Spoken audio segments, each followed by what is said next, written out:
Do you want war? Have you had enough yet? Do you want more? Okay, tell me who you gonna call when I'm all in your house, coming through the front door. We don't play, no sheep, but a goat is here. But I can turn into a beast, don't poke the bear. I got smoke for you, hope you don't choke this year. Take a deep breath, I'm coming at your throat this year. It's time to make an entrance. Watch how we make an entrance. We cutting through like a razor blade. You better make way, you better pay attention. This how you make an entrance. Watch how we make an entrance. We break the hinges. Today we rip in the door. We about to go off.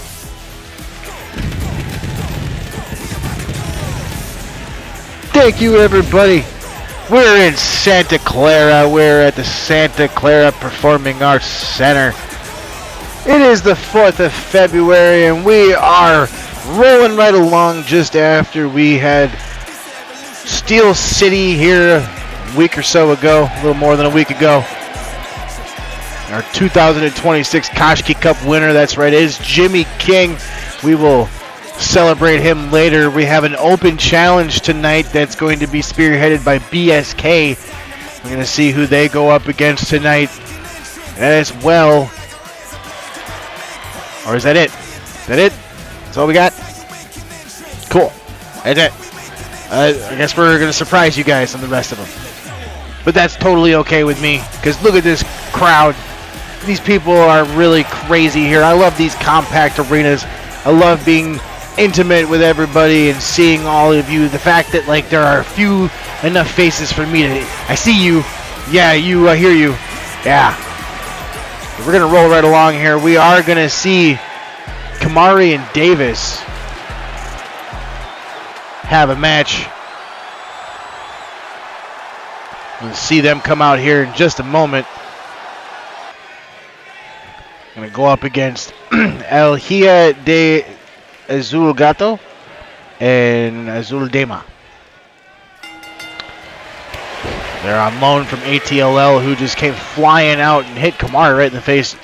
Jordan Davis is going to stop that even from getting thought about happening right there. And I think that is the daughter of Blue Cat, I believe is what she calls herself. Blue Panther's granddaughter. And now Kamaree getting thrown into the ropes there.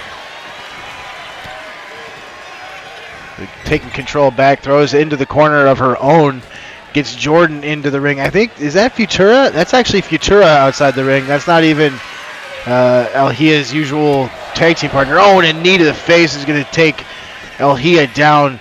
Kamaree had tagged out to Jordan, and there, that is Futura. So Futura is going to break up that pin count. However, that is the only time that she can come in the ring to do that. Oh, and there is a boot. Jordan Davis is going to knock El Hia del Puma Azul out cold. Just completely out cold. Knocks her completely just loopy. Had one already, saved by the pinfall breakup. And then that boot right there just knocked her out.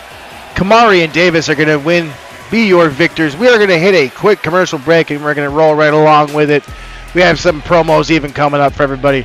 Make sure you stay tuned. Santa Clara, let me hear you.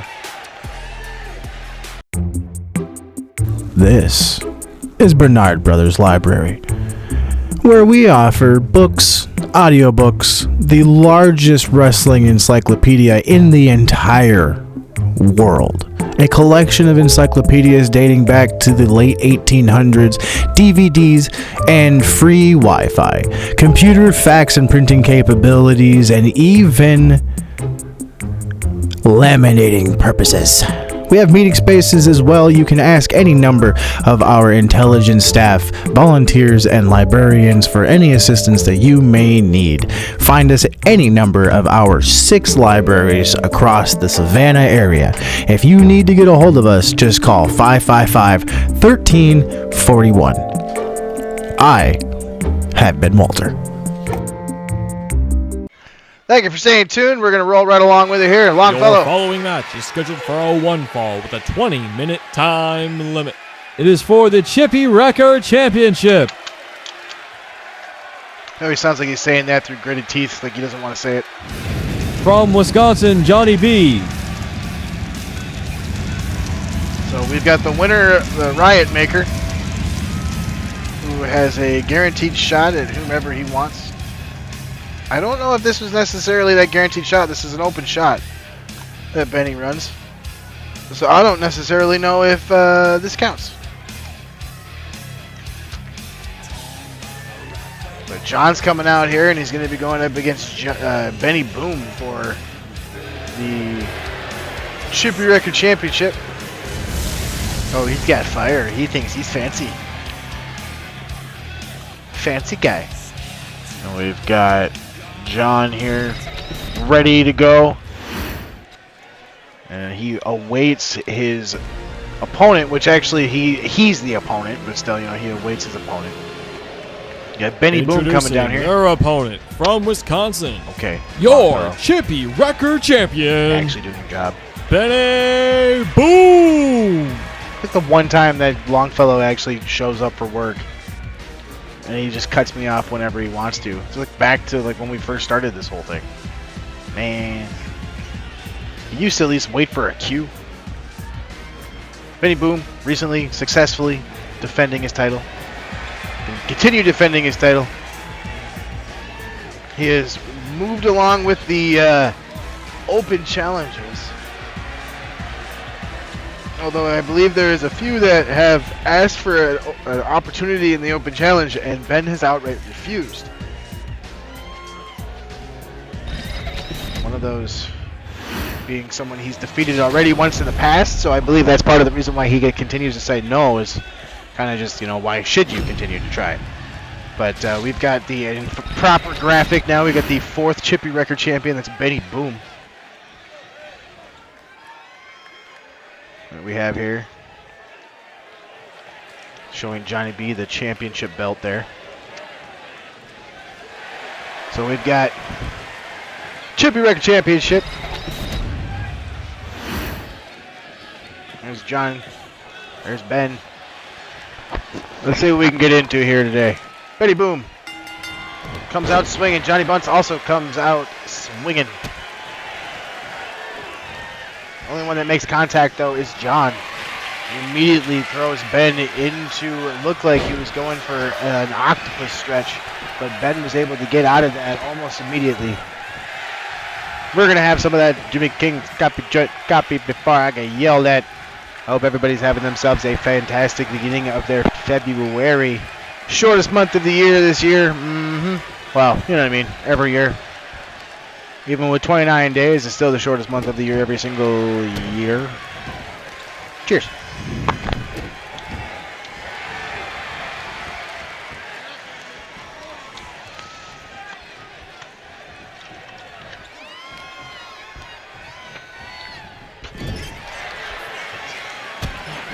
And just so that, just in case any of you out there were wondering, from the last show, yes, I did have somebody clean this. I don't clean it.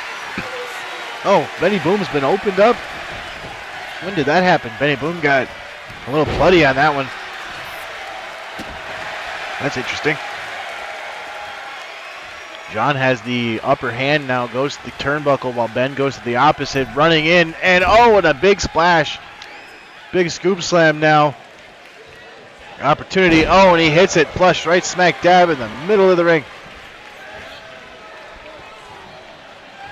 John looks like he's calling for a choke slam almost. Doesn't go for a choke slam. Looks like he was about to go for a tombstone. Ben is able to reverse it, put John up on his shoulders, and a big running power slam takes John down. Collar and elbow attempt, but is pushed off. Ben hits John. Goes for another attempt at something. I'm not totally sure what that was, but John hits him with a running DDT. Oh, and a kick to the face than that one. And they're both being very tenacious. They're just not really allowing the other to get the upper hand regardless of the situation. Oh, and a hit to the back. Another kick to the front. Just so everybody is aware, if you're listening to Ambition and you're wondering why I sound a little bit different, is because while I was sitting at Steel City, they convinced me to use my headset mic, so that's what we're doing. We're using my headset mic. I don't like the quality of it, but they want me to do it for the sound of it. But John has a pinfall attempt, and he's not going to get it. The typical open challenges for the Chippy Wrecker Championship normally go towards a opportunity and not a full-blown title shot, but that's what this one is right here, is a full-blown title shot. Johnny B was given an opportunity. This is not, I'm going to say this again, this is not an opportunity that John won from the Riot Maker match. This was an opportunity given to him by the open challenge that Benny has opened to him, or from him, I should say. So that's just so everybody's aware. Into the turnbuckle now. An elbow to the back of Benny's head. And John goes for a pinfall attempt. Only gets 2. The referee kind of woke up Ben, I think, by slapping him accidentally as she was counting that pin.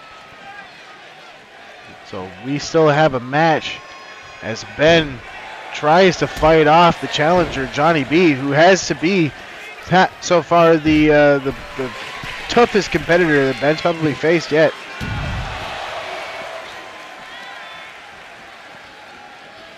Ben picks up John. Throws him towards the turnbuckle, but does not get the momentum that he wanted. Oh, and it looks like there was a suplex attempt, like a kind of like a hammerlock suplex attempt. Ben gets that flurry that he likes to hit. John is now down and dazed. Back in the ring, beckoning John to get back in the ring. Will he answer the call?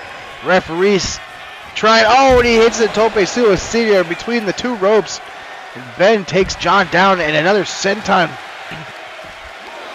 That is not going to go well. Oh, and he hits him with a leg sweep. So now Ben's on the ground out there. I mentioned that Steel City many times about how that's concrete that most of these arenas are on.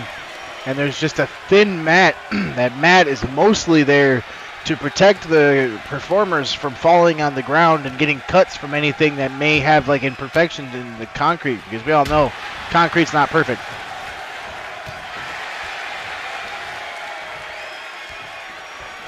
Oh, and a big boot from Johnny B. I'm not even totally sure what was going on there. Ben was reacting. And now we have John going for, again, it looks like he's doing a chokeslam attempt. And Ben with another elbow. Oh, he's got him in that, oh no, he's got him in the sleeper. That might be it. He's got him in the sleeper. Is he going to fight out of it? He's fighting out of it. Wow.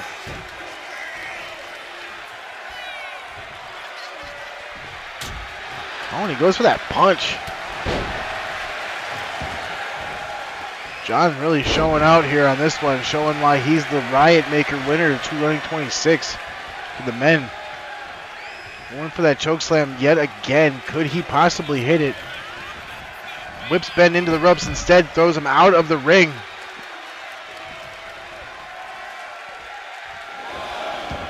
Kind of contemplating what he's doing there. Ben, oh my goodness, he's outside the ring and John just comes running in with a leg drop. Almost looked like he was about ready to let the referee begin a count. But instead he counted and decided he wasn't going to let that happen. 2 count there.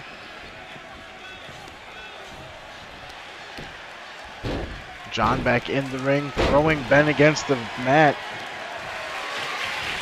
Oh, he picks him up the hard way for a power slam, and he hits it perfectly.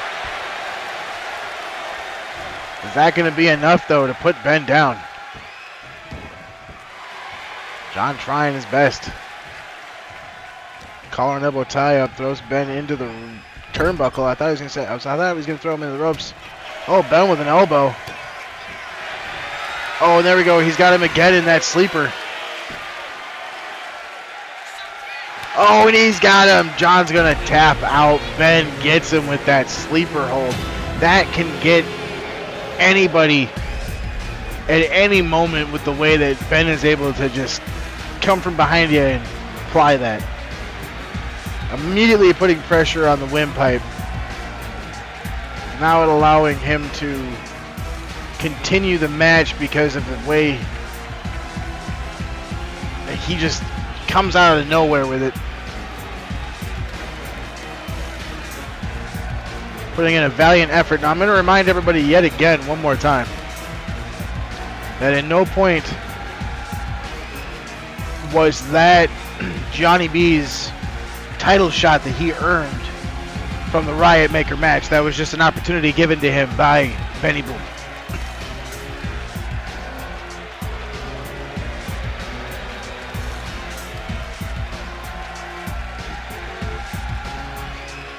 So that would be that, though.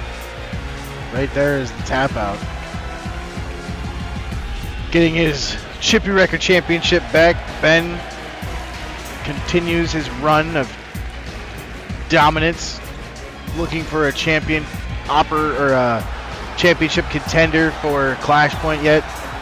Speaking of Clash Point, and a way to protect the investment of both Eric Black and the Black Throne is a recap from this past January 25th. Jimmy King is going to win the whole tournament, becomes a Koshki Cup champion, and while he is still celebrating, Eric Black comes down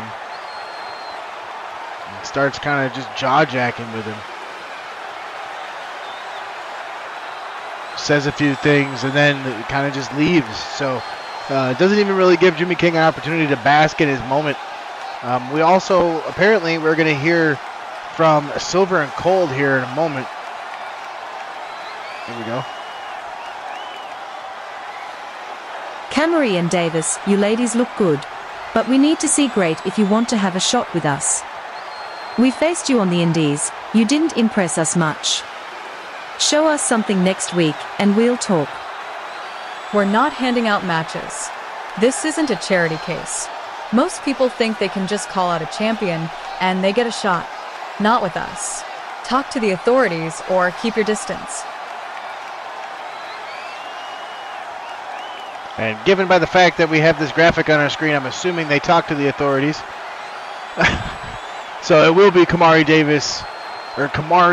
and Jordan Davis against Silver and Cold at Clash Point. That will be coming up here in a few weeks. And it looks like now we are going to start BSK versus Dust Mascarada and Psychedelico, I believe his name is. And immediately, Dust Mascarada comes out and hits Jordan with a modified version of what looked like the Fade to Black there. Eric Black's not going to like that. Everyone's just kind of hitting his move whenever they feel like it.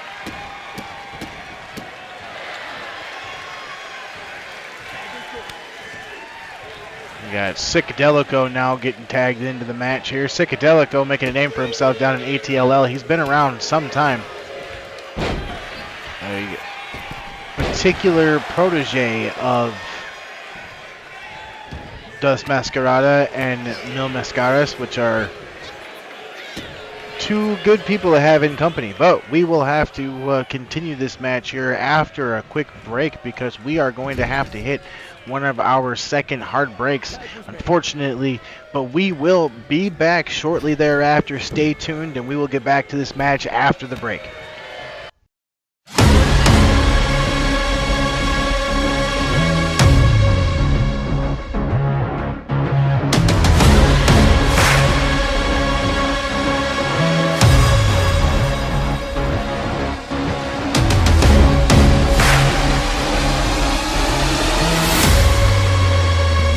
Join us.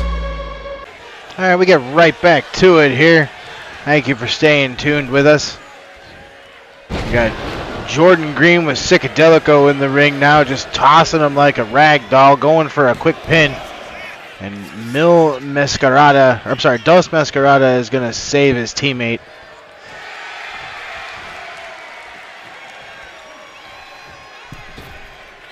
Oh my goodness, and a spear through the middle rope. Jordan is going to take Psychedelico down like he's a sack of potatoes. And he tags in best shots. I don't think Dust Mascarada is going to be able to save him here, and that is going to be it. And a crowning victory for BSK. On who is that we have out here? That looks like it's... Is that the Horseman? Or is that Manthrin? I think that is definitely the Horseman. Can't really tell with the lighting situation, but that is Magnum DTR and Leroy out there shouting a little bit about wanting a shot, but it looks like we're going to be hearing very soon here from now that I there it dropped is. the dead weight, I am a champion once again. The Chippy Wrecker Championship gets my foot indoors my no good partner never could.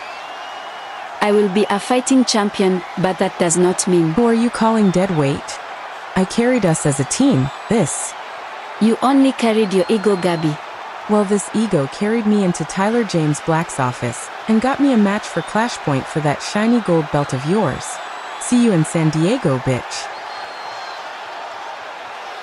Well, damn. Okay, we're going to see a Chippy Wrecker clash at Clash Point between former tag team champions. That was fun watching okay. everyone scramble. You may not have won Vex, but I am a benevolent champion. Win the triple threat match you just got thrown into, and we will talk. We did not have Lila scheduled to pop up there, but she did, and we are going to move along to apparently what it sounds like a triple threat match. The septic company must be working in the building because I smell caca. We've got Prommien coming out here representing the Women's World Order. And a fitting smell for me to have as they come out here.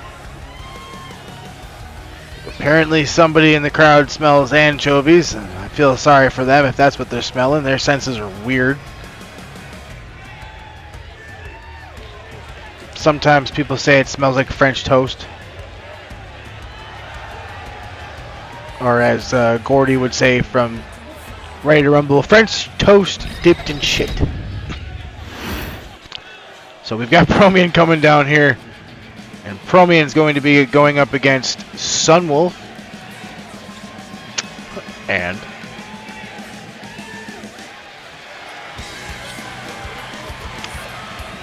so another opportunity for Sunwolf to show off her ability and get an opportunity at a title.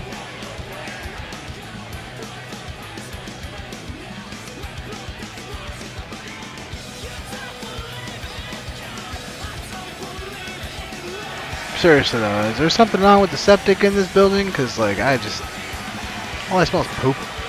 Did a college kid go down the hall and have a massive one because he had too many tacos?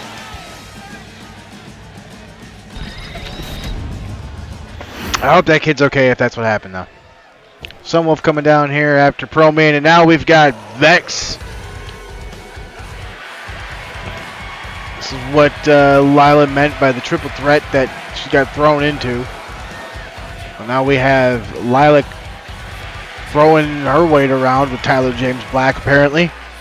Because that's what we do around here. We tell people what we want. So now we have a triple threat match. This must be, it's a #1 contenders match, I'm assuming. Of sorts. So we'll see how that goes. And we want to see how they end up. So I don't know if anybody caught everything that happened there between the breaks there. We had Aradora speaking about her recent championship and then got cut off by her former partner, which kind of easily set up a opportunity for the title. So we had that. And now we've got a triple threat opportunity for #1 contendership, which technically Vex does hold. Vex won the Riot Maker match.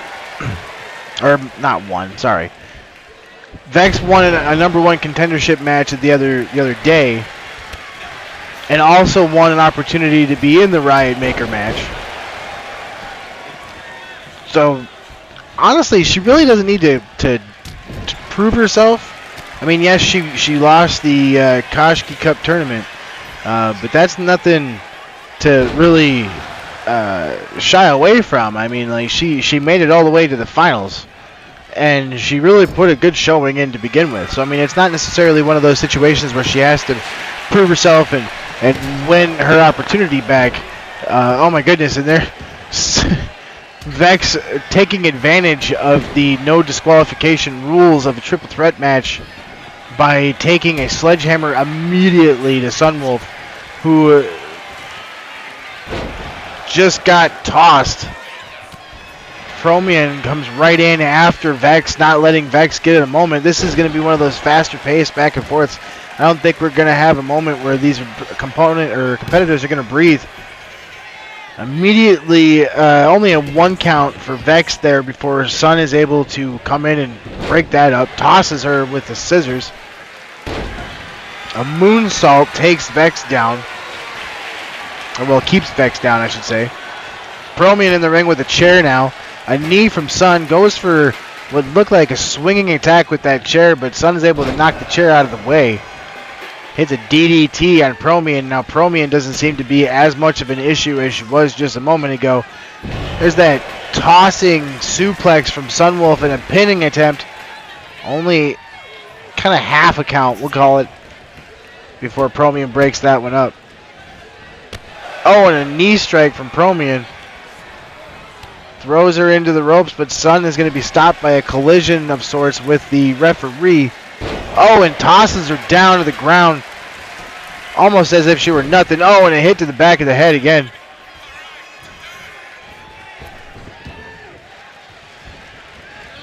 On a swinging, couldn't even tell you. Up and over goes Prommien. Oh, and a hit to the back of the head. Oh my goodness. I'm being told that our main event is also going to be a triple threat. A #1 contender match. Zach Rosedale, Storm Dragon, and ADK. So we've got a bit of an interesting main event in store for everyone, I think. Oh my goodness, a drop kick hits the referee. Oh, and a Russian leg sweep takes Vex down on top of the same referee. So now the ref is just down. I mean, everything was allowed before, but could you imagine what could possibly happen now? A Superman punch from Prommien is not going to hit. Vex takes advantage, and now we have a ref down in a no disqualification match. And Sunwolf goes down by an attack from Vex. Those two carrying over a little bit of a feud from Steel City, I wonder.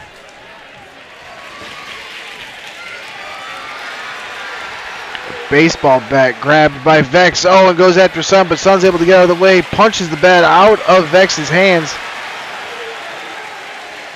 Oh, and a suplex. Oh, and a kendo stick. Shit, what is happening?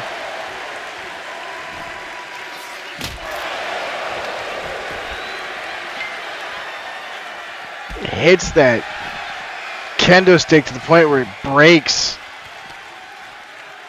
And now everybody is battling it out outside the ring. This, however, is not like the Koshki Cup rules. Fouls do not count everywhere, so they have to get back in the ring, at least two of them, to be able to finish this match and have us determine a winner.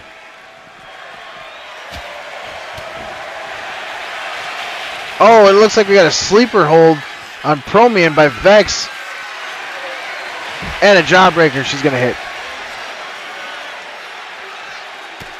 Holy shit, Sun just takes the kendo stick and throws it across all the way the length of the ring and hits Vex square in the nose with it. Sun and Prommien duking it out. Vex comes out and hits that low blow. She likes to employ that in no DQ matches. It's definitely the perfect situation for that. Oh, and a chair shot. And another chair shot. And another chair shot.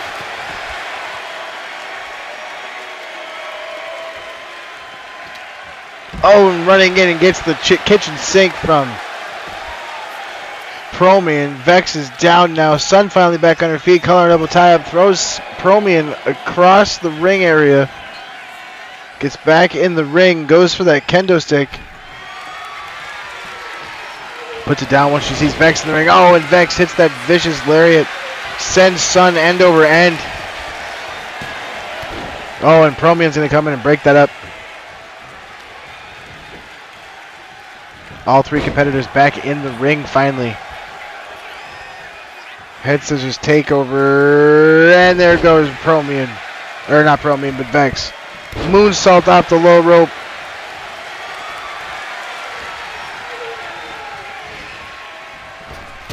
A dropkick backflip from Sun takes Prommien to the rope. Vex also leaning on the ropes. Sun goes after, but flips over head scissors. And she keeps up to the... Looked like she was about to go to the turnbuckle, but Prommien does that instead. Sun walking around the ring. Prommien taking advantage of the opportunity. Goes after Vex, but Vex stands up. Oh, and a chair shot for both Prommien and Vex.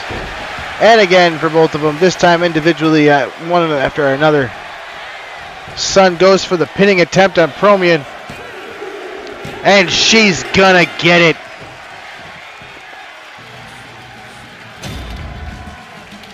Sun is gonna win this #1 contenders match. Now she and Vex are gonna have to have a discussion on who gets an actual opportunity. Vex technically has a #1 contender opportunity, but it doesn't necessarily have to be the RWR Women's Championship. I mean, you would expect it to be. It doesn't have to be. So that is where that might end up. Honestly, I'm very curious, if I'm being completely honest.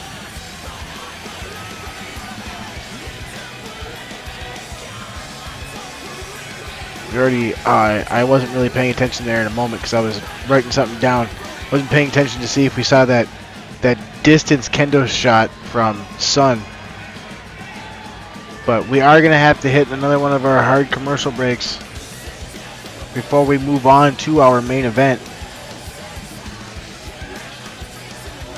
I actually am looking forward to everybody checking out what we have in store for you guys at Clash Point. I saw the idea for the mock-ups and they're currently building the set. But we're going to hit a commercial break really fast. Stay tuned for our main event. Be right back.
When you need to get things done, you go to Myers.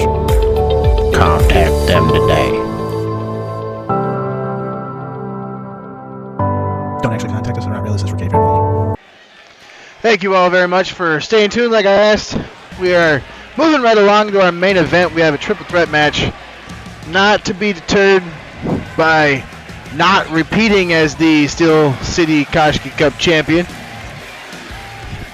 Storm Dragon is immediately put into a championship, well, not a championship opportunity, but at least a #1 contendership opportunity.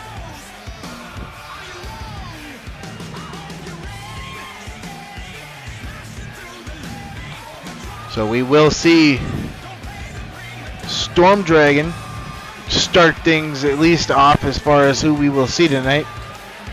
Another big triple threat match to finalize our night. And because everybody got a week off after the tournament, full 10 days. The tournament was on the 25th. And here we are on the 4th of November. So I mean they got a good time for rest. So I mean they may have not started the show the Wednesday after and gone right back at it, but they're basically going right back into it here, running it back to a degree. 3 competitors who at one point in time were teammates. Not too long ago, just in November, they were teammates.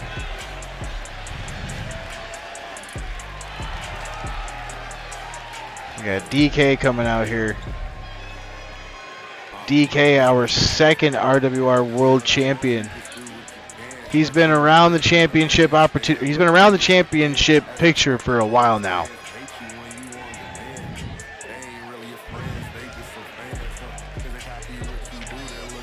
So now we have DK coming down.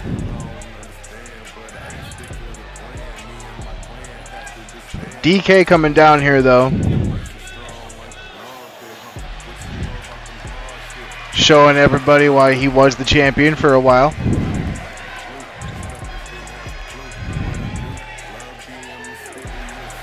Throwing up the eyebrow. And then we will see, I believe we'll see Zach next. And then this is gonna be the #1 contender shot for who is going to face Eric Black at Clash Point. That is what this is all about right now.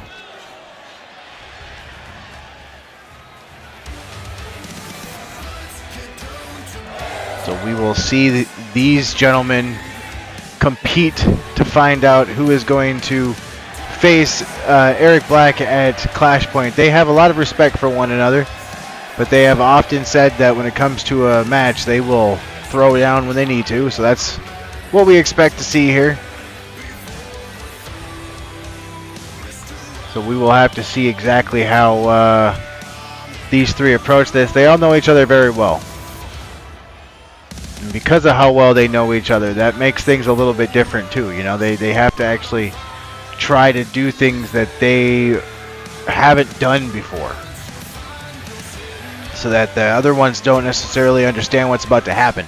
There's a whole scouting kind of thing that happens whenever you go through a situation where you work with somebody. They get to know you really well. They get to understand your nuances. They get to understand what makes you tick. And for Zach Rosedale, the crowd getting so into his entrance alone is something that really drives him forward. And that is something that DK and Storm both have to by now know. So we will see just how they move forward here. DK, Storm, and then Zach there. At least there's no animosity to any degree. It looked like they all kind of contemplated for a moment before they took off. So we have DK now swirling around on Zach, kind of slapped to the back of the head.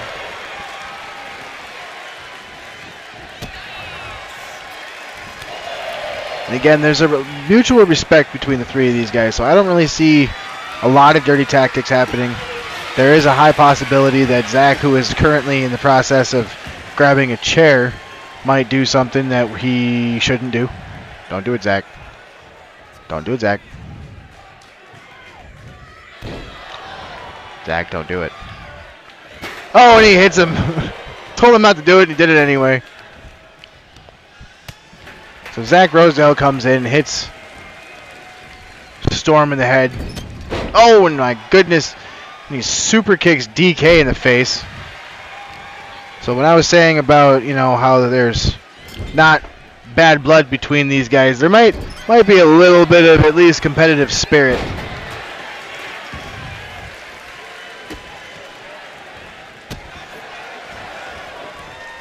So now we have DK kind of labored. Zach comes in and hits Storm.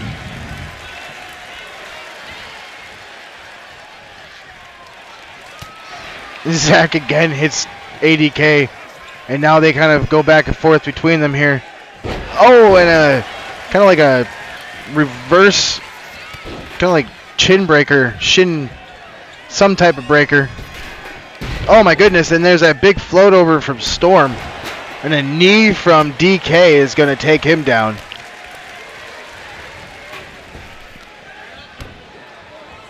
And another knee attack is going to take down Zach Rosedale. Storm might steal it here. DK is going to save that entire situation.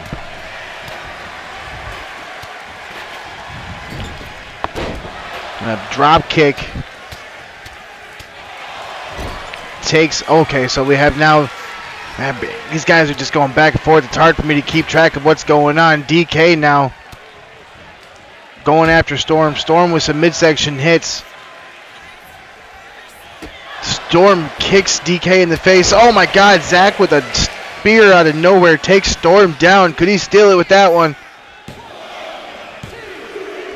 He's gonna. Wow. So Zach Rosedale is going to be the one that is going to face Eric Black at Clash Point. Wow.